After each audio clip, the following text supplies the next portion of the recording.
Hello guys, and welcome in this new video where we're going to talk about two essential concepts on bash shell scripting. The first one is going to be where you should store your bash shell script on your Unix system in order to make it executable easily by all the users. The second concept is going to be about data stream on Linux Central 7 server, and on data stream, we're going to talk about standard output, standard error, and also standard input with read statement and so on. Let's start, guys. So let's start with where is the best path to store our script in order to make it executable easily and quickly by every user on our system. So we're going to list the content of our home directory, and you can see the package that we used on the previous episode in order to install Docker, and the uninstall one that we have used in order to uninstall Docker. Okay. So right now I'm gonna check if Docker have been installed or is still installed on my system. As you see, Docker dash version is showing that it's still installed. Okay. So right now I'm gonna copy the uninstall /docker.sh to my directory user local bin, which is the best directory where you can store your script in order to make it executable easily and quickly by everyone without need to use the / in front on the script. Okay. So I'm using the copy command, and I'm storing it as a uninstall /docker without sh. That sh is not showing up anymore. So let's do cd in that directory and list. You can see that we have uninstall /docker. We can use also the hard linking command in order to create a link file and just use it, modify it, and handle it through our home directory, but it's fine. Just move like that, and I'm running the uninstall Docker, and you can see that Docker have been uninstalled. I didn't need to use the / in front on my script name, and I'm gonna move right now on user Tommy Trux su command and move on the same directory, and you're going to see that the same file is still existing right there. Okay, you see.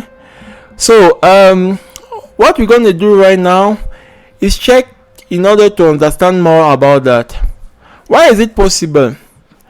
So let's run echo $path, and you're going to see all the path where our system is going to check where you are running a command. You see, we have user local sbin, user local bin, user sbin, user /bin, and /root bin. So whenever you start a script or something that is executable as a command or something like that in this directory, you just need to run like a regular command, and the system is going to check over there and run it. Okay. When I'm running wish uninstall docker, you can see the directory that is showing up, and it's the same for ls. Ls is showing up in user bin, which is one of the directory that we saw just a couple seconds ago. Okay, and it's going to be the same for print word directory command. Okay, so right now I'm gonna do once again echo $path, and you can see that it's exactly one of this directory. Okay, I didn't use the user bin1 directory because it's already used for every command on our system. But when you are running env in order to get all your environmental variable, you can see the path environmental variable over there. And if it's not showing up, you remember I used export command on our previous episode in order to create the environmental variable. So let's check our previous episode about that. We're going to move right now on data stream. Okay, about data stream, we're going to see on the first time what is the standard output. Okay, I'm going to run a pretty easy command ls in my home directory, and you're going to see that everything is going to show up. Okay, So I'm gonna run the ls on etc. Okay, you see everything is showing up without any error or any permission denied. Okay, so right now it's a standard output that we got. Okay, so right now let's run ls with a directory that is not existing. We have an error output. That means that we have a standard standard error output. Okay, so what's about a regular user? We're going to switch as a Tommy. Okay, let's su as a Tommy right now, switch user as a Tommy right now, and I'm going to run find /etc by type on file. Okay, so I'm trying to find all the file on my etc directory. I would like to make all them display. You see, I have some permission denied. Okay, I have a couple permission denied. That means that our command didn't executed 100%. So I had a couple standard error and a couple standard output. I'm running the command right now with 2 happen or 2 greater sign on standard error.txt, and you're going to see that I'm going to see directly on my stream on variable side all our standard output without any permission denied. And if I'm going to cut my standard error file, you're going to see that all my permissions denied are showing up over there. You see, so this is something that you have to understand. Maybe for a monitoring purpose, you can use this in your script in order to redirect a specific standard error or standard output in order to check after to see if everything works exactly like you want, or you want to see how the thing works on your script, maybe on a job that you have scheduled. Okay, so I'm gonna remove them all quickly in order to explain you something else quickly, guys. So I'm going to remove the standard error file and the standard output, and I would like to explain you more. You know, I want you to understand exactly what I want to talk about right there. Okay, so let's now do something else. I'm going to run the find command, and I'm gonna use the n greater sign. Okay, when I'm using the n greater sign to move the result of my script, you're going to see that everything is going to move in the file that I'm going to choose. So I'm going to use the n happen, and I'm going to put everything in the output.txt file. Okay, so let's cut that file, and you're going to see that I have all my standard output and my standard error that are showing up inside the file. So in case that you want to redirect everything, you can proceed like that. Okay,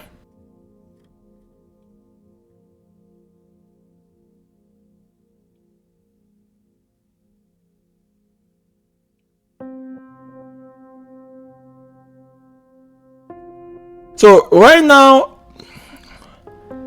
I'm gonna do in the same example. I'm gonna make sure to send all my standard output in a specific file and all my standard error in another file. So I'm using redirect that we talked a lot in our previous video to send all my standard output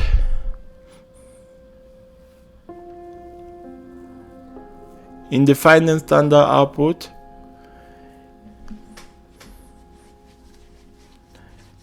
and I'm going to use the 2 greatest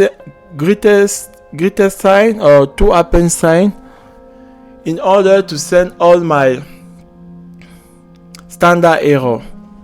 So this concept is really deep about the code that we talk about, the redirect and happen commands.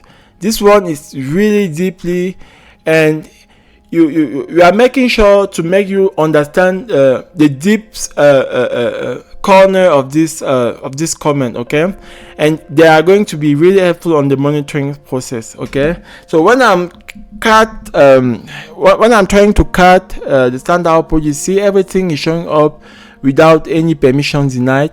And when I'm cut standard error, you're going to see that only my permission denied are going to show up. So I'm going to have only my standard error right now. Awesome. If you got it, I'm really happy for that. So let's do something else right now. Let's move now on standard input. In this part, we're going to talk a little bit about REST statement. Okay, so standard input is a little bit a script that's going to allow us to ask to a user to input some information, and we're going to stock them, and we're going to use the REST statement. So I've created the standard input file. We're going to vim inside that file and enter our I key. We always have to set up our shebang on our first line and provide some description of our scripts.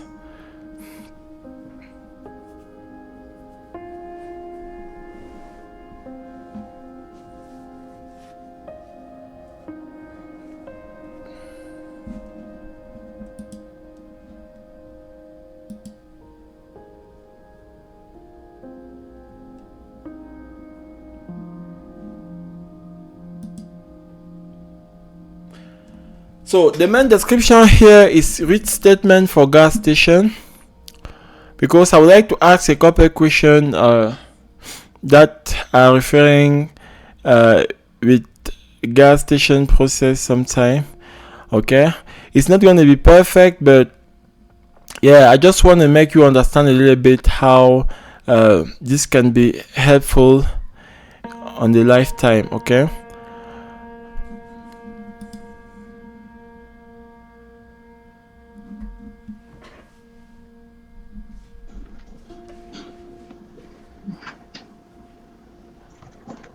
So we're going to start it with echo command by displaying the message or the question that we want to ask to the user. So I'm going to say echo, do you have a debit or credit card? And I'm going to use the read statement, read card type or card type. And after that, I'm going to do echo. I'm going to do some question about name, maybe about first name.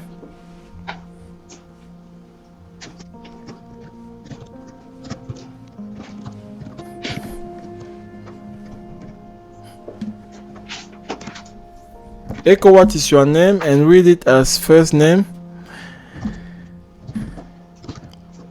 And after that, I'm going to echo the final message that's going to show up. That is going to show up with the card type and first name inside, like a summary. Echo $sign first name. You pay $100 with your $sign card type today. Okay, so let's save that, the colon WQ, and let's try to make our file executable first through chmod plus x, name of file. Okay, so once we did that, we're just gonna execute. Yeah, we're gonna execute our file. Do you have a debit or credit card? I'm writing debit card. Enter. What is your name? I'm writing Yan. Yan, you pay $100 with your debit card today. Awesome, guys. Thank you so much for watching until the end. I really appreciate your presence here, and I'm gonna invite you once again to subscribe and give a thumbs up to this video, and see you on the next awesome video on Bash scripting. Bye.